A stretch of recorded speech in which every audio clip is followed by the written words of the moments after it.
If the same verb used in Jude 9 for Michael rebuking Satan in the name of the Lord proves that the angel of Zechariah 3 is Michael, what are you going to do when the very same verses about Yahweh are applied to Jesus, the same verses about Yahweh being the unchangeable creator, sustainer of all creation, about all the angels worshiping Yahweh are applied to Christ?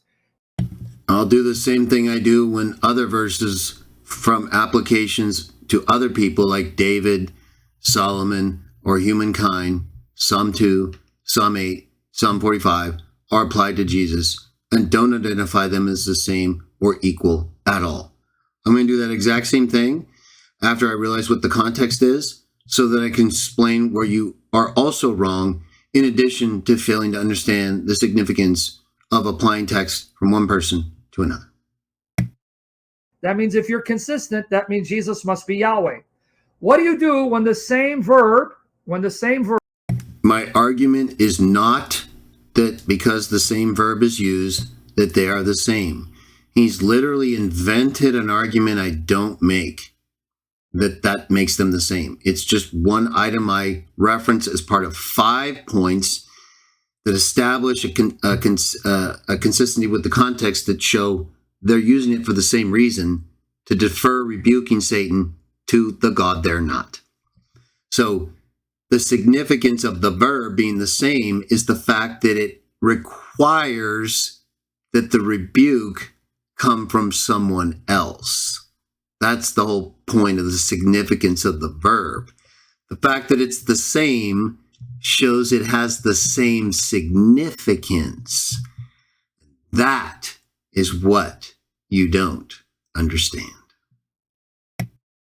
verb, epikaleo, calling on, right? And the use of the word onoma, calling on the name, used for Yahweh, is applied to Jesus. Are you now going to conclude Jesus is Yahweh? No, because I don't argue that the use of the same verb means they're the same. Yahweh's name is always his name. Jesus is given the name above every name. In Philippians 2, quoting Isaiah 45, shows he's not the same God as that quotation source is God, because in the quotation application, Philippians 2, it's to the glory of God the Father, whom even you don't believe Jesus is. Therefore, calling on the name of the Lord Jesus is to call upon the name that was given to him by God, to God's glory. It's indisputable, it's explicit, and you're a pervert. That doesn't mean that when it's used of God. No one gives God his name, and God isn't called on for someone else's glory. So you're stupid because you don't understand my actual argument, and then you run headlong into an example that shows you don't understand the differences between calling on the name involving God or Jesus. But it's still calling. The verb is the same. It doesn't change that verb's significance. You just don't understand the significance of the name in each text because you're stupid, right? What are you going to do with that, Greg? Let me show you what I mean. Are you ready for that? Now remember where we stopped. You ready? Now let's apply his argument. We stopped at the 5-minute, 24-second mark. Now watch what I mean. He's not using my argument. I think that's clear. Watch what I mean. Let's go here. Okay, watch here. Deuteronomy 32:43. This was all in part 1. So, Greg, you're not helping your case because dragon theology is not biblical. That's why it's being destroyed. But I know you're a man of integrity. Sooner than later, you're going to repent and be a Trinitarian. You will worship Jesus, Jehovah, ontologically. Deuteronomy 32:43. Watch here. Deuteronomy 42:43. Okay, watch here. Rejoice, ye heavens, with him. Let all the angels of God worship him. Who are they worshiping in context? God. The one true God, Yahweh. Let all the angels of God worship him. Are you guys? Right. So that would also be the angel of Yahweh, all the angels of God. And you just disproved your doctrine right there. Number 2, you're going to apply this to Hebrew. I already talked about this in my 8.5-hour destruction video last Thursday. We went into all this in pretty good detail. That's where he talked about it, like he said in his first show that we destroyed. So I've already covered all this. I've already shown he's an idiot who uses Deuteronomy 32:43 and Psalm 97 to prove my belief. All angels worship God. So the angel of the Lord is not God. Angels are gods. Psalm 97:7. He then is going to show that quoting these two texts from Deuteronomy 32 and Psalm 97 in Hebrews 1:6, they think that means they're all Jehovah, all Yahweh. But he's so stupid, like I pointed out in part 1, they don't understand that just like in Philippians 2, when it quotes from Isaiah 45, but uses totally different language to show it's not the same subject, that happens all the time. Like I just said, Hebrews 2 quotes Psalm 8, referring to humans, regular man, and applies it to Jesus. He doesn't apply that as Jesus is a regular man, made lower than the angels. So he's not even applying Psalm 8 to Jesus in the way it was originally applied. This text in Psalm 97:7, neither one of these refer to God bringing his firstborn into the inhabited earth and letting his angels worship him. It's the same as Revelation 3:9, Jesus letting synagogue of Satan worship his disciples. So this text, Deuteronomy 32:43 and Psalm 97:7, are totally different from their application in Hebrews 1:6. That's why you won't find a firstborn here, and you won't find God letting these angels worship his firstborn. So you can't get through to these people. They're stupid.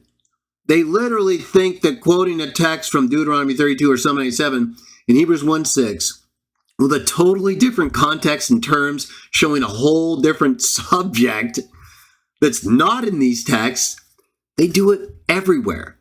They do it with Psalm 102. He's going to do it later and have a whole video destroying him, Dr. White, everybody. He hasn't responded to it. He can't respond to it because he's a liar and a pervert. And he does it again here too. This whole Psalm 102 thing destroys them. Psalm 45 is applied to Solomon originally. It's applied to Jesus in Hebrews 1:8-9. Psalm 2 is applied to David. It's applied to Jesus in Hebrews 5. This guy's an idiot, okay? He thinks that just because the same verb is used, that's my argument, which we all saw it's not. He doesn't even get into the significance of the verb ever. Never. He's too stupid to.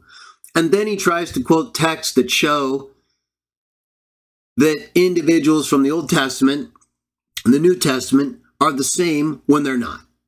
So this guy is all over the place. Nothing he's doing it's not even my argument, okay? That's why I proved that to you before we got going. So he's off on a rabbit trail. He's not addressing my argument, and he's not proving anything. Listening? 5-minute, 24-second mark. I need you to listen. I promise you, if you listen, you're going to be blown away. So here's a passage where all the angels are commanded to worship God. Which God? Right here. Behold, behold that I am he. There is no... All the angels. You just said it, pervert. You just defeated yourself. You just quoted a text from the Old Testament. That defeats your view. All angels. Where's the exception there, pervert?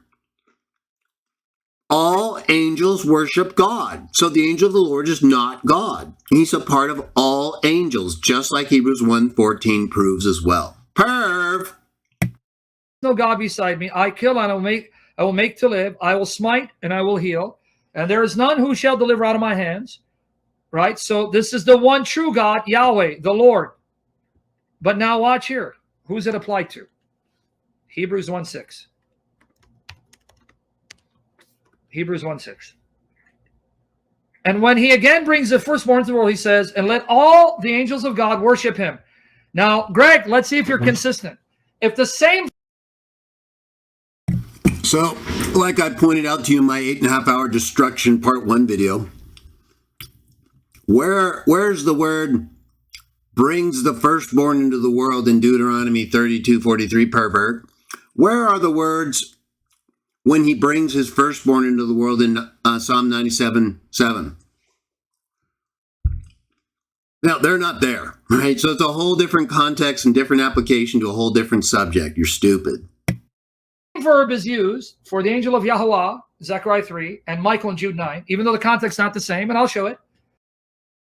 Did you hear that right there? He just did it again. You know how when he was talking to Lady True, and he said he was going to show an example of Jesus having his own angel of the Lord, which he didn't do. And then even after he said he was going to do it, right after he says, he goes, but it's not an uncreated angel, and it's not God, right? So he's a liar and a deceiver. He just did it again. Do you hear that? Listen. Listen real quick. He does it again. He goes, but it's not the same context, right? Listen. Well, he says, and let all the angels of God worship him. Now, Greg, let's see if you're consistent. If the same verb is used for the angel of YHWH, Zechariah 3, and Michael in Jude 9, even though the context's not the same, and I'll show it. Right there. See? He's a liar. He literally knows this is different, and he's just lying. But he throws it in there real quick. So it's the context is different. And what is your point then? The words are different too. What about that, pervert? Where's the words when he brings his firstborn into the world in Deuteronomy 32 or Psalm 97? Man, you guys are, it's hopeless. I mean, there's just no way you guys are going to figure this out. I don't know if you're too stupid or you're just so loyal to false doctrine it makes you dumb. Something's going on. Proves they're one and the same. Then when the same passage about all... I never said the same verb used makes people one and the same, and you're just lying.